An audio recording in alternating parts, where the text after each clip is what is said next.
La quarta domenica di Avvento, fin dall'antichità cristiana, era festa mariana e il Vangelo di Luca ci propone una scena della infanzia con protagonista Maria che subito dopo aver ricevuto l'annuncio dell'angelo si alza e in fretta, con solerzia premurosa, va a far visita alla parente Elisabetta, perché ha sentito che aspetta un bambino, lei che è già avanti negli anni. Va ad aiutare questa persona che sicuramente può aver bisogno di lei. Avendo ricevuto l'annuncio della salvezza, Maria si alza per portare misericordia e rimane meravigliata del fatto che Elisabetta la saluti come madre del Signore. Come fa a sapere che Maria aspetta un bambino?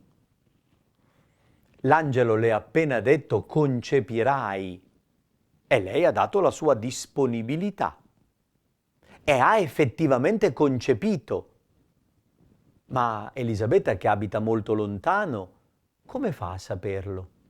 E come fa a sapere che quella ragazza è la madre del Signore? È lo Spirito che in lei l'ha resa profeta. Le ha dato la capacità di cogliere il senso profondo degli eventi. Ed Elisabetta elogia Maria. Beata te che hai creduto nell'adempimento di ciò che il Signore ti ha detto. È la seconda parte dell'Ave Maria che ripetiamo così frequentemente, la parola che Elisabetta rivolge alla Madre del Signore. Benedetta tu fra le donne e benedetto il frutto del tuo grembo. La benedizione e la beatitudine di Maria sta proprio nell'avere creduto. Maria è una donna di fede. Ha accolto la parola di Dio, l'ha accolta così profondamente da darle carne, l'ha incarnata nella propria esistenza. In lei il Verbo si è fatto carne. Beata perché è discepola del Signore. Beata è Maria perché ha creduto al Signore e in lei si è realizzata la promessa. La prima lettura ci propone una grande promessa messianica dell'Antico Testamento. Il profeta Michea compone un oracolo a favore di Betlemme, villaggio sperduto sulle montagne della Giudea. Da quel villaggio era venuto Davide, che molti secoli prima era stato re di Israele. Aveva iniziato il regno e aveva portato alla gloria un popolo disperso e oppresso. Come in passato un piccolo pastore proveniente da un villaggio sperduto aveva potuto dare così lustro alla nazione, anche in futuro dal piccolo nascerà il grande. Da Betlemme uscirà colui che è destinato a essere il Moshel, il comandante, il dominatore in Israele. È stato pensato fin dall'antichità, dai giorni più remoti, e anche se Dio abbandonerà il popolo in mano agli oppressori, questo è fino ad un tempo ben preciso.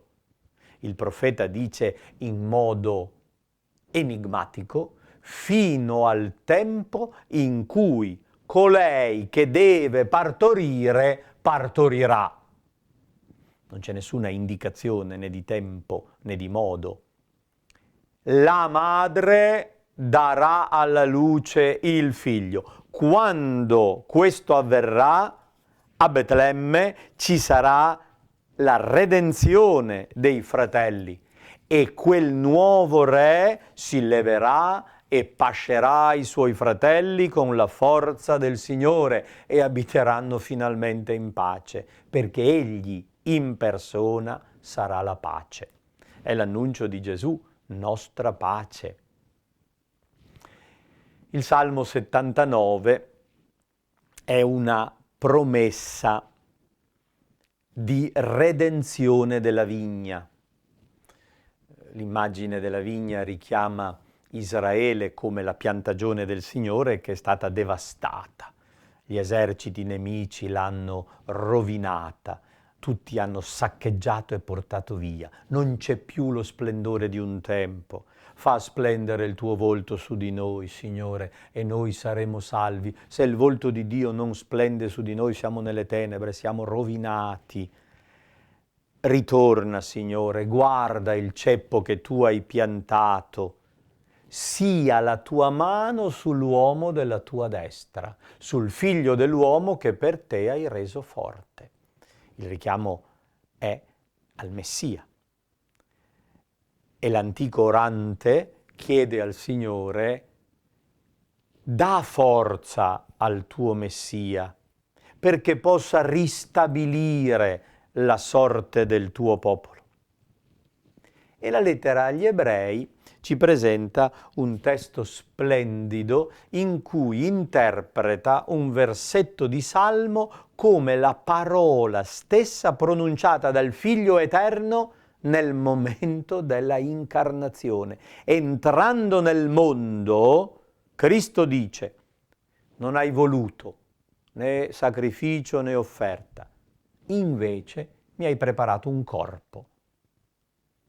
Il figlio dice al padre: non hai voluto i sacrifici degli animali, le offerte di cose tipiche della ritualità religiosa, mi hai chiesto di assumere un corpo, di diventare solidale con l'umanità in tutto e per tutto. E io ho detto: d'accordo, accetto, sono disposto a fare la tua volontà, o Dio.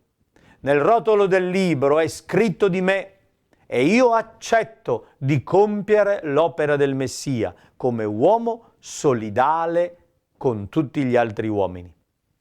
E così, commenta l'autore della lettera agli Ebrei, viene abolito il primo sacrificio per costituirne uno nuovo, che è il sacrificio esistenziale di Cristo, l'offerta della sua vita.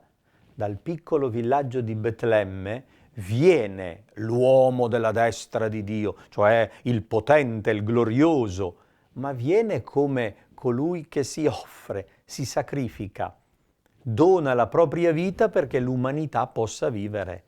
È la manifestazione della misericordia di Dio. Dio guarisce la nostra debolezza.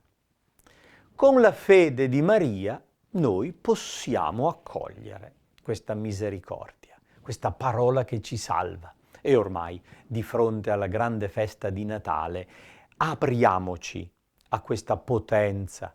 Dal piccolo nasce il grande. Il Signore opera grandi cose nelle nostre piccolezze. Non diventiamo piccini, apriamoci alla sua grandezza e dalle nostre piccole realtà il Signore farà germogliare le sue grandi meraviglie. Buon Natale a tutti!